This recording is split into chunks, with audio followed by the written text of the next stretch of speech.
आज जो दुनिया में बहुत बड़ी घटना घट रही है, उस घटना के माध्यम से तमाम लोगों का जान चले जा रहा है। इस पृथ्वी की बर्बादी हो रही है। मृत लोगों के जान के प्रति श्रद्धा देने हेतु, मृत लोगों के परिजनों को आस्था देने हेतु और इस गलत मार्ग से जाने वाले लोगों के बीच में सत्य मार्ग निर्माण हो, इस पृथ्वी के ऊपर शांति निर्मित हो, इस भावना से, इस श्रद्धा से, इस संकल्प से हम यहाँ त्रिशरण पंचशील पठन करेंगे। मैं प्रदान करूंगा, आपने ग्रहण करना है।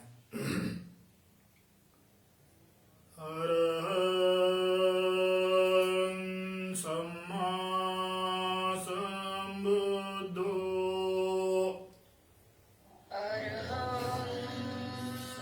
सम्मा संबुद्धो बुद्धं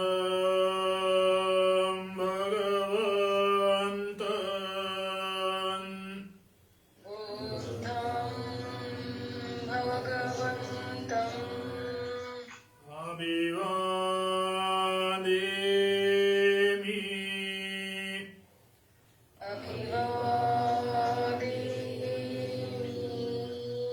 स्वागतो भगवता धम्मो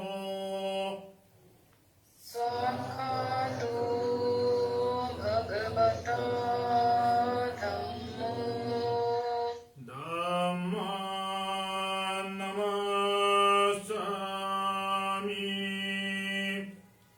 धम्मं नमस्सामि सुपटिपन्नो भगवतो सावकसङ्गो सुपटिपन्नो भगवतो सावकसङ्गो सङ्घं नमामि संघं नमामि बुद्धं नमामि बुद्धं नमामि धम्मं नमामि धम्मं नमामि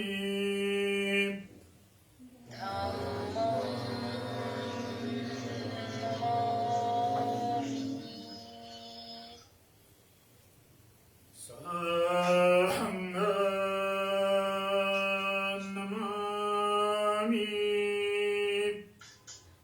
संघं नमामि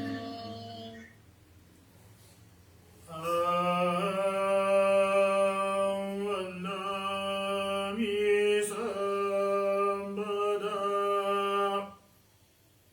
अहं वन्दामि सर्वदा नमो तस्सै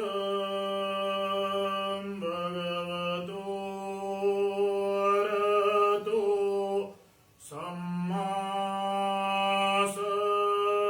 सम्बुद्धिस्स। नमो तस्स भगवतो अरहतो सम्मा सम्बुद्धिस्स। नमो तस्सै भगवतो अरहतो सम्मा सम्बुद्धिस्स। नमो तस्स भगवतो भगवतो सम्मा सम्बुद्धस्स बुद्धं शरणं गच्छामि बुद्धं शरणं गच्छामि धम्मं शरणं गच्छामि धम्मं शरणं गच्छामि संघं शरणं गच्छामि संघं शरणं गच्छामि द्वितीयम्पि बुद्धं शरणं गच्छामि द्वितीयं बुद्धं शरणं गच्छामि द्वितीयम्पि धम्मं शरणं गच्छामि द्वितीयं धम्मं शरणं गच्छामि द्वितीयम्पि संघं शरणं गच्छामि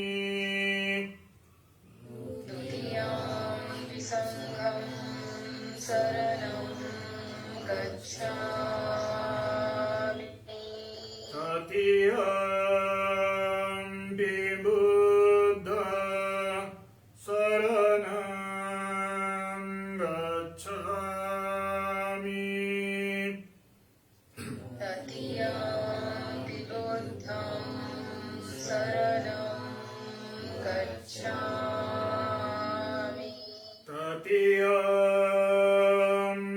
धम्मं शरणं गच्छामि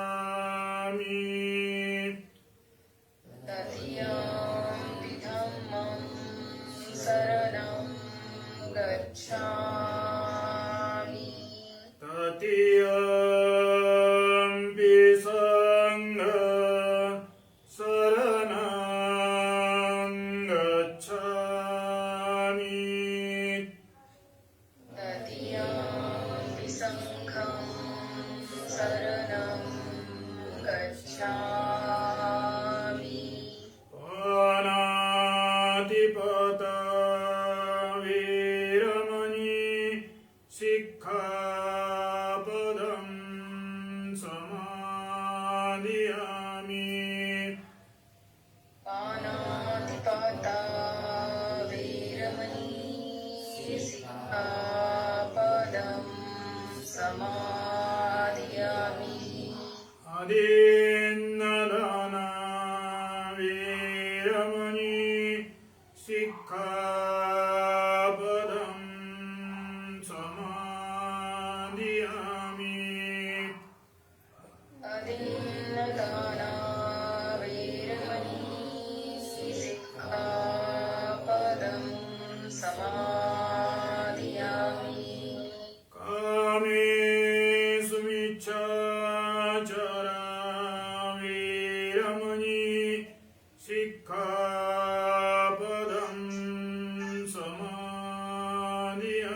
सब्बपापस्य अकरणम् सप्पपापस्सकरणम्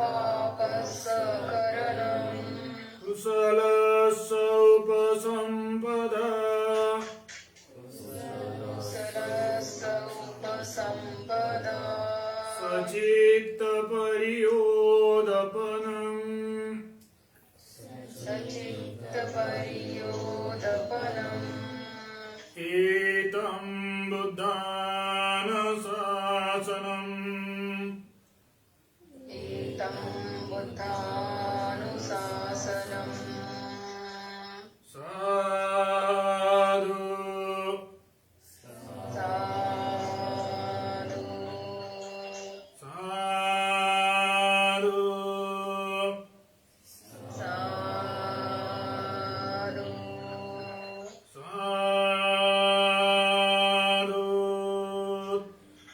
साधु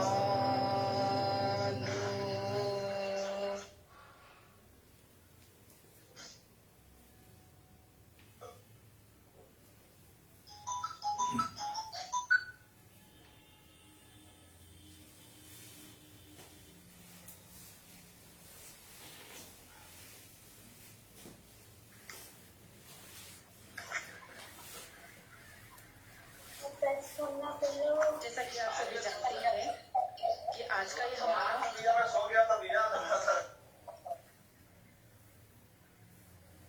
जैसा कि आज का ये हमारा 38वां धम्म वर्ग है और हर धम्म वर्ग में पूज्याचार्य जी हमें एक विषय पर हमें धम्म प्रवचन प्रदान करते हैं।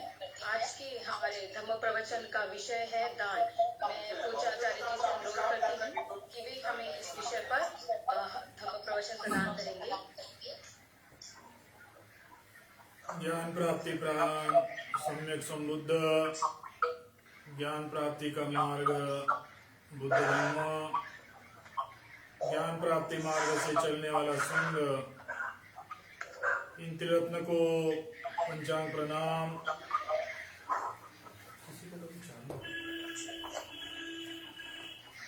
मैडम भाई रामटेकी जी करते हैं नहीं क्या? माइक चालू है, उनको म्यूट कर दीजिएगा।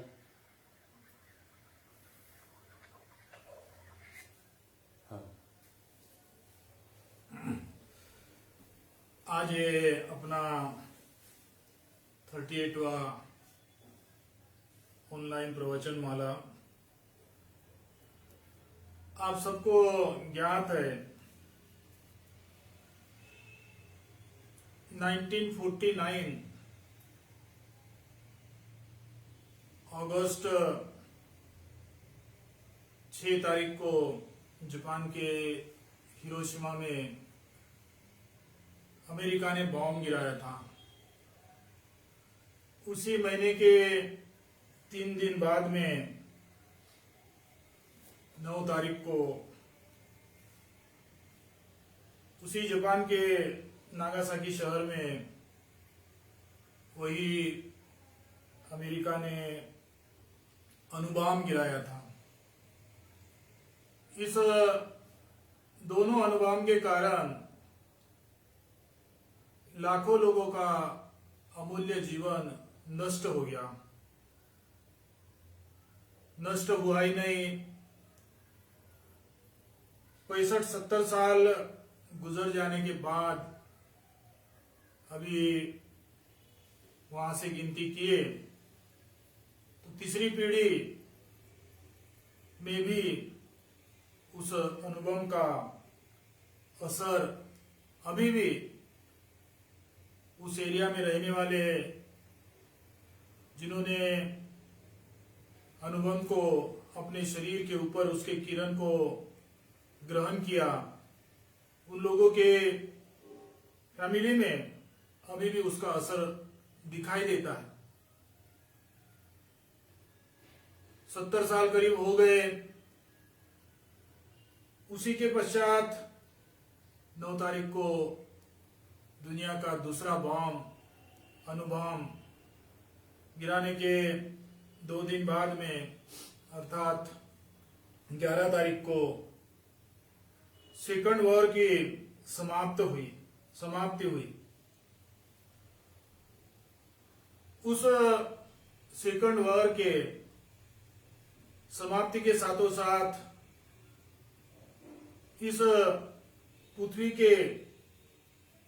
में रहने वाले लोगों ने यह अनुमान लगाया, यह आशा किया कि इस पृथ्वी के ऊपर होने वाली जो युद्ध है, लड़ाई है, ये लड़ाई इसी लड़ाई के साथों साथ समाप्त होती है। यही लड़ाई अंतिम है। इसके आगे इस पृथ्वी के ऊपर लड़ाई, देश के बीच की लड़ाई, आपस की लड़ाई ये होगी नहीं और पृथ्वी पर शांति प्राप्त होगी। शांति से भरी ये पृथ्वी की निर्मित होंगी। ये सभी का ये आशा था, सभी की इच्छा थी।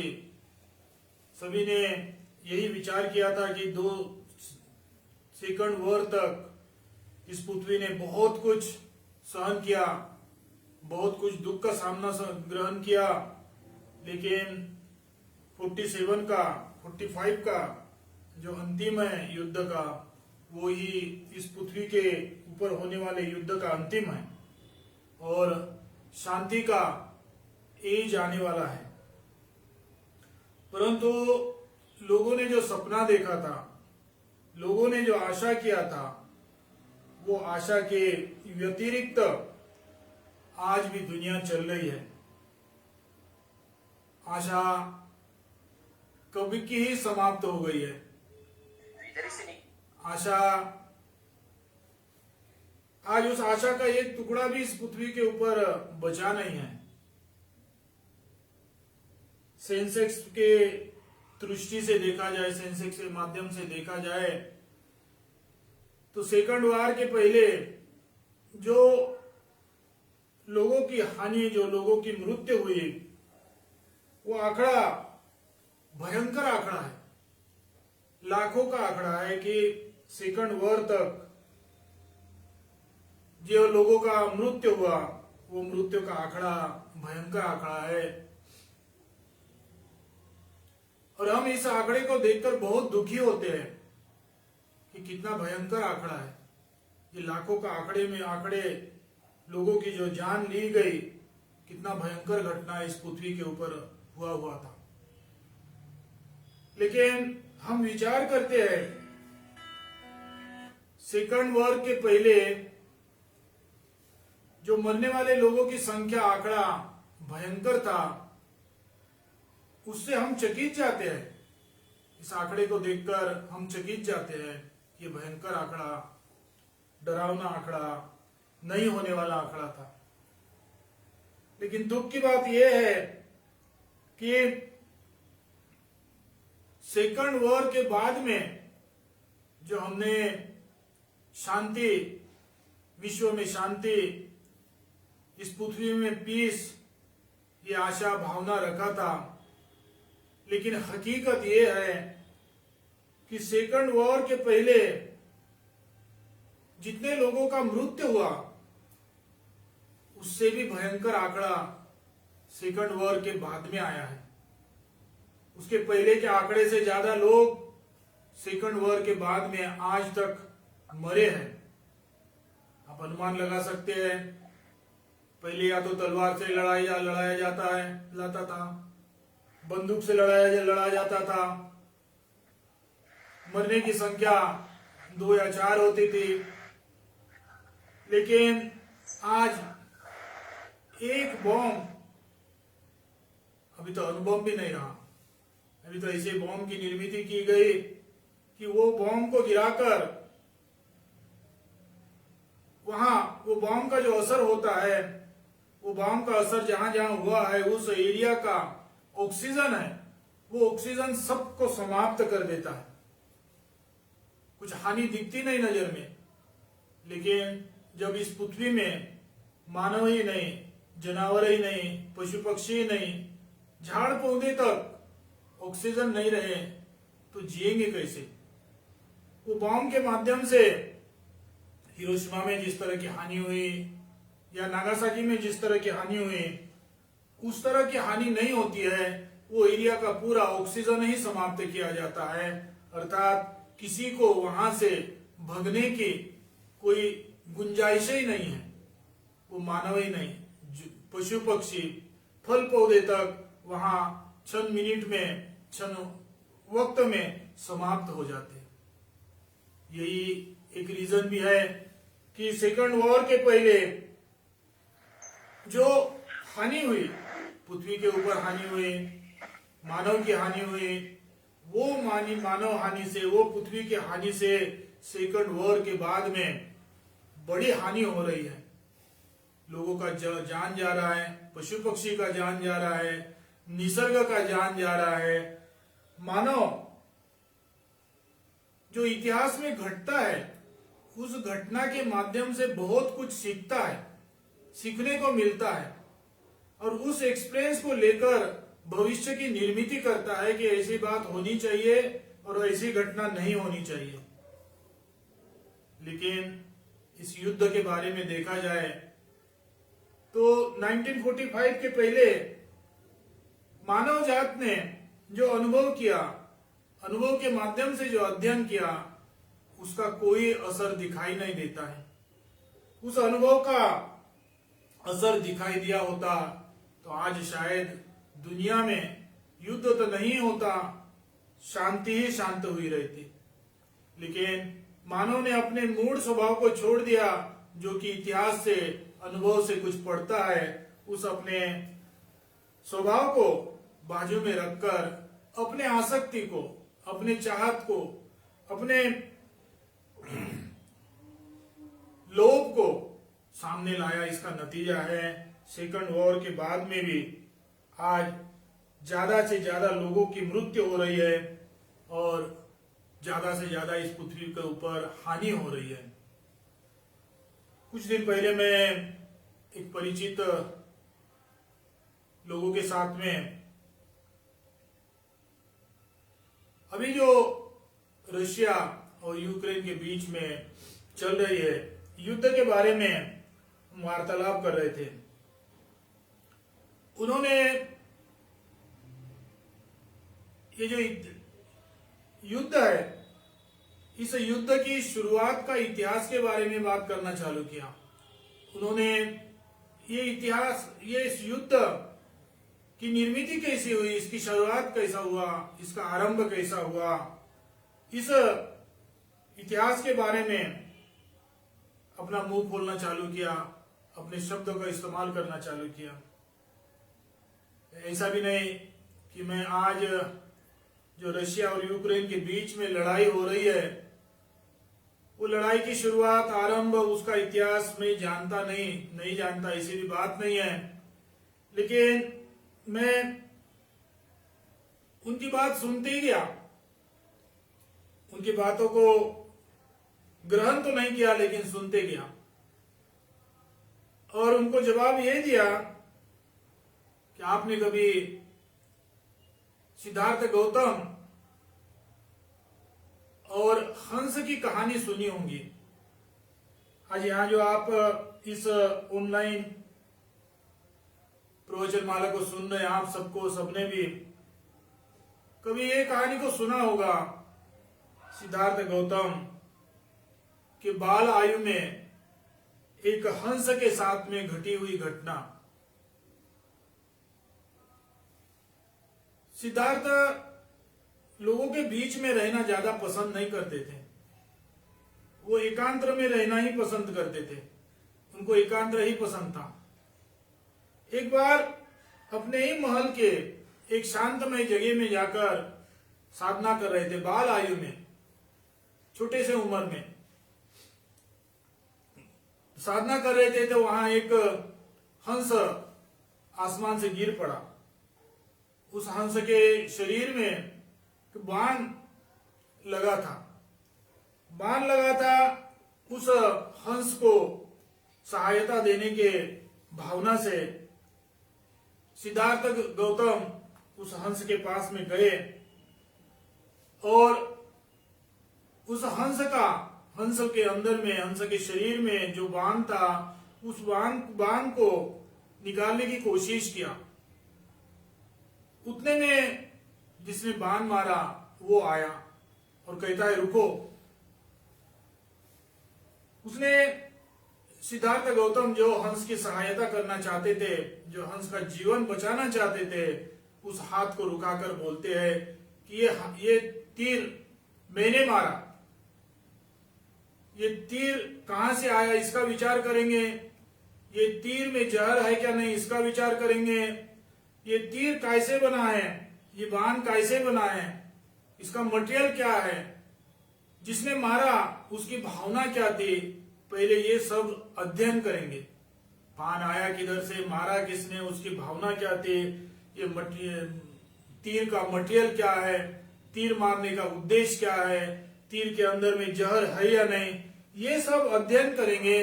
बाद में उस तीर को हंस के शरीर से निकालेंगे। सिद्धार्थ गौतम चक गए। आपका ये भावना के साथ मैं समर्थक नहीं हूं। हम ये सब विचार करेंगे कि ये तीर किसने मारा, ये तीर कौनते दिशा से आया, तीर को मारने वाले का उद्देश्य क्या था, तीर कैसे बना है, तीर में जहर है या नहीं, इसका अध्ययन करते करते तो इस बेचारे हंस का जान चले जाएगा। आज प्रथम हमारा ये कर्तव्य होता है कि इस हंस के अंदर में गए हुए तीर को जल्द से जल्द निकाल दे। जल्द से जल्द जो तीर के कारण बना हुआ, इस हंस के शरीर में बना हुआ जख्म है, उस जख्म को मलम कर कर पट्टी लगाकर सुधार दे। ये हमारा आज का विषय होना चाहिए। यकीनन जो स्पेशलिस्ट होते हैं उन्होंने इस वॉर के बारे में या तो उसका इतिहास या तो उसके आरंभ का कारण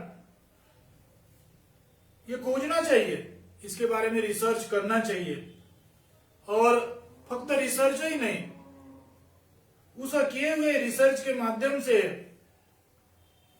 पश्चाताप कर कर आगे इस तरह की घटना हर किसी मानव के हाथ से नहीं हो, हर किसी मानव के काया वाचा मन से ना हो, यह संकल्प करना चाहिए।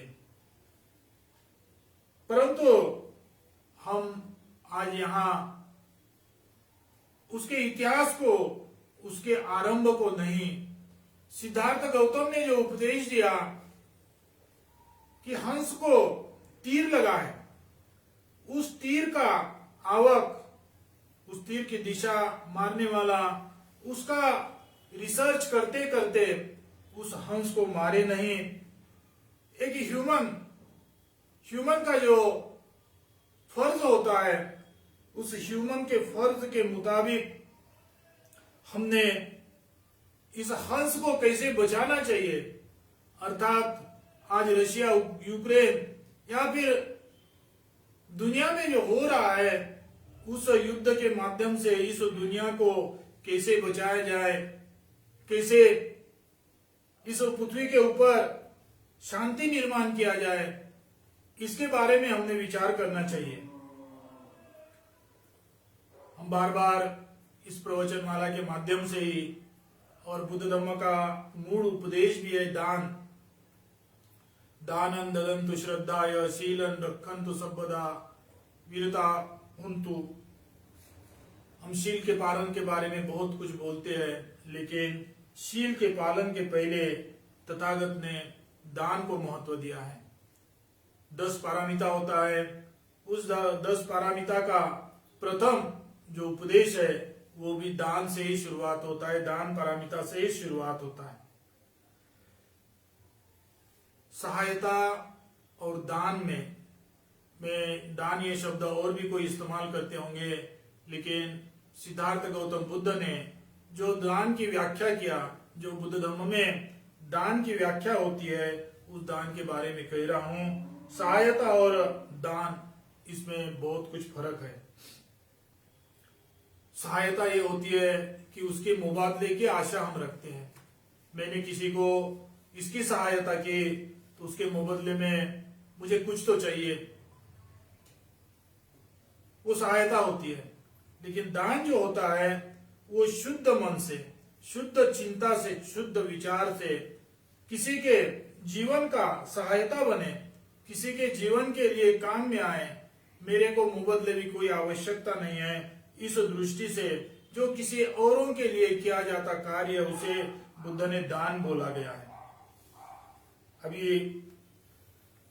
यूक्रेन में स्पेशली हम रोज, आप शायद टीवी में देखते होंगे, एसएनएस में देखते होंगे, न्यूज़पेपर में देखते होंगे, आंसू बिना नहीं देख सकते ऐसी घटना घट रही है। छोटा सा बच्चा हजारों किलो की दूरी अकेला, माँ बाप कहाँ है पता नहीं, 2 घंटे पहले तक माँ बाप के साथ में खुशी जीवन जी रहा था, हर्ष भरे जीवन जी रहा था, लेकिन जिस जो घटना घटी है उस घटना के कारण उस छोटे से मासूम बच्चे को माता पिता से जुदा होना पड़ रहा है। वो कहीं किलोमीटर पैदल तो कहीं किसी के सहायता के कारण अपने सुरक्षित जगह में पहुंच रहा है। इस घटना को देखकर हमारी आंसू रुकी नहीं जाती है।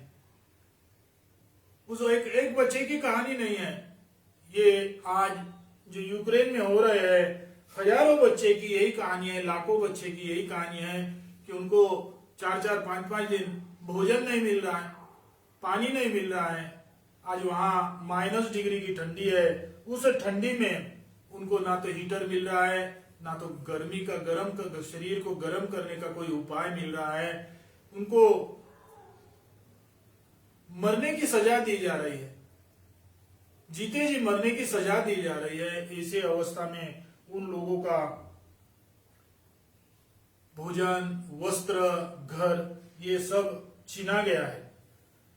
हम लोग हमेशा अपने बारे में ही विचार करते हैं, अपने कुटुंब के बारे में ही विचार करते हैं, अपने समाज के बारे में ही विचार करते हैं, या अपने देश के बारे में विचार करते हैं। ये आवश्यक भी है, लेकिन साथों साथ इस घटना के माध्यम से, ये रशिया और यूक्रेन के इस जो भयानक घटना घट रही है, इस घटना के माध्यम से हमने अपने आप को, मैं भी एक इस पृथ्वी का अंग हूं, मैं भी एक इस पृथ्वी का सभासद हूं, उस दृष्टि से अपने जीवन को भी महसूस करना चाहिए।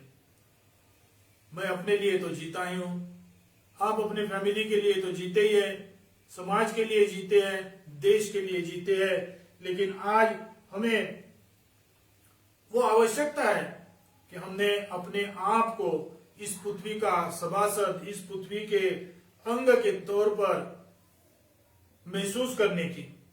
और वो महसूस करने का अर्थ ये होगा कि आज जो यूक्रेन में जिनका वस्त्र, दवाई, घर, भोजन छीना गया, उनके लिए हम कुछ विचार कर सकते हैं। हमने कुछ दिन पहले से इस ऑनलाइन वेबमाला को, ऑनलाइन प्रवचन माला को जो संचालित कर रहे हैं, उन लोगों से भी सलाह मशवरा किया और हमने ये निश्चित किया कि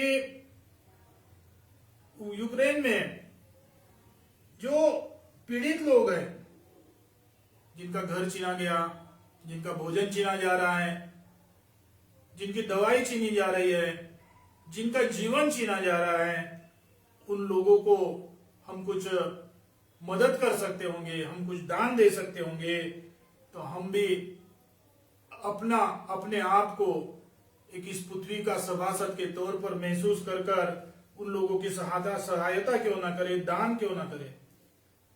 इस दृष्टि से हमने निश्चय किया कि दान को एकत्र कर, स्पेशली इस ऑनलाइन प्रवचन माला में जो शामिल हैं, आप सब लोगों के माध्यम से दान को एकत्र कर, और वो दान ना तो यूक्रेन को शस्त्र खरीदने के लिए या युद्ध लड़ने के लिए नहीं,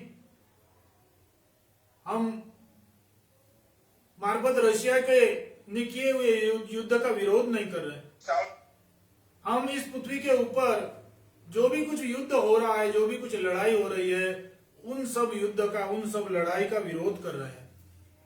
अर्थात हम ये दान जो है, ये दान यूक्रेन को उसके लिए नहीं दे रहे कि इससे आप शस्त्र की खरीदी करो, इससे आप अपने मिलिट्री को और भी मजबूत कर सामना करो।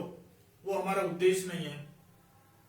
हमारा उद्देश्य ये है कि विशेष करके जो बाल बच्चे के ऊपर, बालिका बालक के ऊपर जो भयंकर वक्त गुजर रहा है, उस भयंकर अवस्था के माध्यम से, उस अवस्था से बालक बालिका को बाहर कैसे निकाला जाए, ये हमारा उद्देश्य है। और उसके लिए हम कितना पैसे एकत्र कर सकते मुझे भी पता नहीं।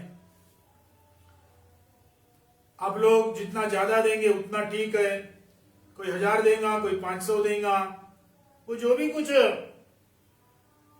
पैसे एकत्र होंगे वो दान या तो दिल्ली में जो यूक्रेन के राजदूत बैठे हैं, एम्बेसडर बैठे हैं, उनके माध्यम से, या तो यूक्रेन में जो बुद्धिस्ट एसोसिएशन है उनके माध्यम से ये एकत्र हुए दान राशि को पहुंचाकर जो उस देश में, यूक्रेन में पीड़ित बालक बालिका है, उनका जीवन पहले जैसा हर्ष भरा हो, उनको भोजन मिले, उनको पानी मिले, उनको वस्त्र मिले, उनको गर्मी मिले, इस उद्देश्य से हम इस प्रवचनमाला के माध्यम से आप लोग सब लोगों को विनंती कर रहे हैं कि हमने जो निश्चित किया इस प्रोजेक्ट में आप भी ज्यादा से ज्यादा अपना सहयोग देंगे। आज इस वक्त हमने फक्त ये निश्चय किया कि उस तरह के दान को एकत्र कर हम जहां पहुंचाना है वहां पहुंचाएंगे, लेकिन वो किस तरह एकत्र करने का माध्यम अभी संबंधित लोगों के साथ चर्चा जारी है। शायद अगले प्रवचन माला में इस वक्त, अगले हफ्ते के आज के दिन आयोजकों के माध्यम से आपको सूचित किया जाएगा कि वो दान राशि किसे माध्यम से, किस अवस्था में ग्रहण किया जाएगा। मैं आपसे अनुरोध भी करता हूं और आशा भी करता हूं कि इस भावना को, इस संकल्प को आप समझे और आप स्वीकार कर ज्यादा से ज्यादा लोग इस पवित्र दान पारमिता का कार्यक्रम जो है, दान का अर्थ जो होता है वो किसी की सहायता नहीं, दान का अर्थ होता है अपने आप की प्रगति, अपने आप की प्रगति करना, अपने आप को प्रगति मार्ग से लेकर जाना, अपने आप को परिपक्व बनाना, ये दान का एक साधना की भाग होता है। हम किसी के सहायता के लिए नहीं, एक बुद्ध धर्म में जो दान पारमिता करके साधना का भाग है, उसके पालन हेतु से इस कदम को आगे उठाया है।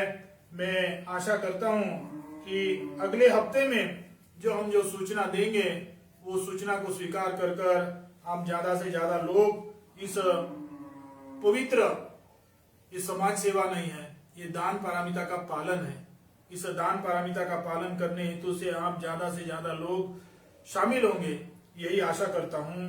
और अगले हफ्ते का जो सूचना होगी उसको वेट कर आप अपनी सहायता करेंगे, यही विनंती भी करता हूं। आज का ये प्रवचन है, इसके बाद के प्रवचन के बीच में ही होली आएंगी। दूसरे धर्म में होली का जो महत्व होता है वो उनके धर्म में होगा, उसके लिए हमें कुछ बोलना नहीं है, ना आलोचना करना है, ना विरोध करना है, ना टीका टिप्पणी करना है। लेकिन इस प्रवचन माला में जो शामिल आप लोग बहुतांश लोग बुद्ध के अनुयायी हैं, बुद्ध धर्म को स्वीकार करते हैं, बुद्ध ने दिए हुए मार्ग से चलते हैं। तो जो भी कुछ जीवन में घटने वाली घटना है, वो फिर त्योहार क्यों ना हो, उस त्योहार को भी आपने बुद्ध धर्म के दृष्टि से देखना चाहिए। उस त्योहार को भी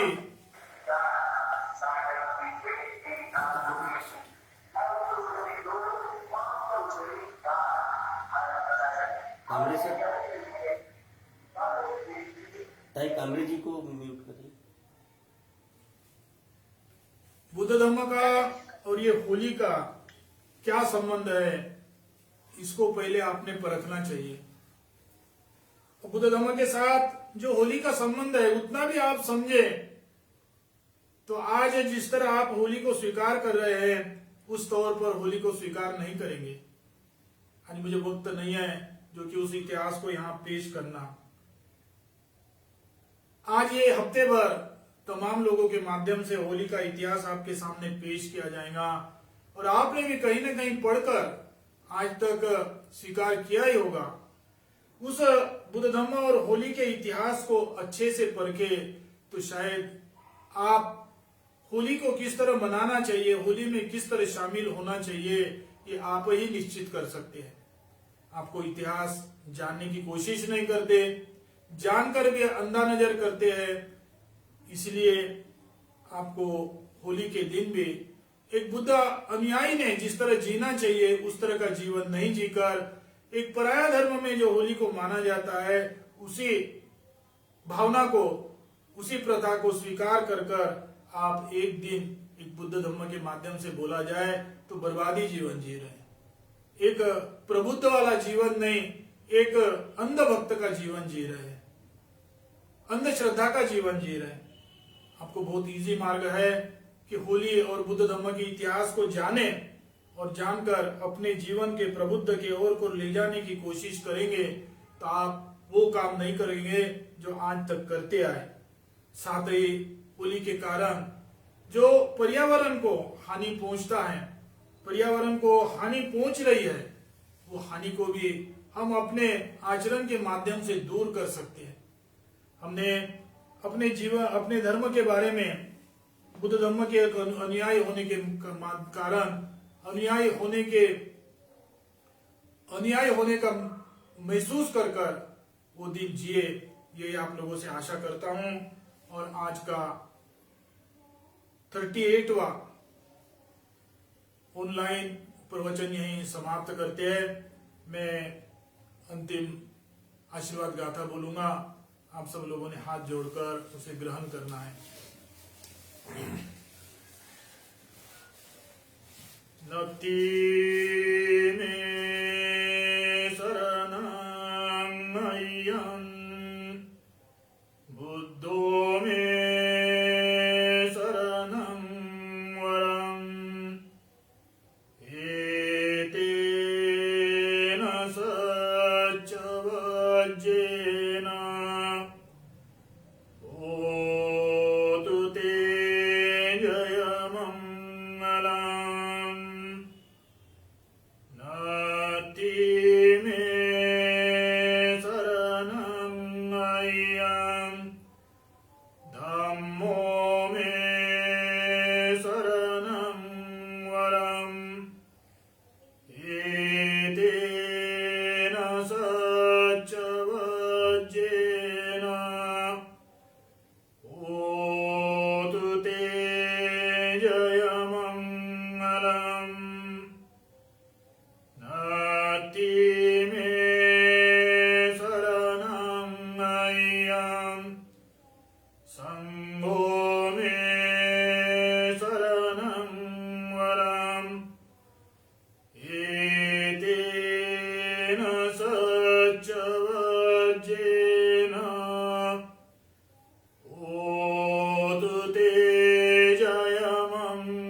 चित्तपरियोदपनम् एतं बुद्धानुशासनम् साधु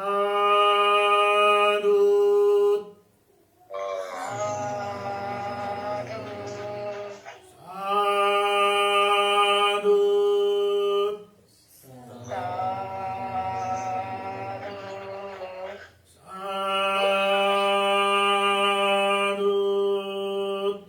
साधु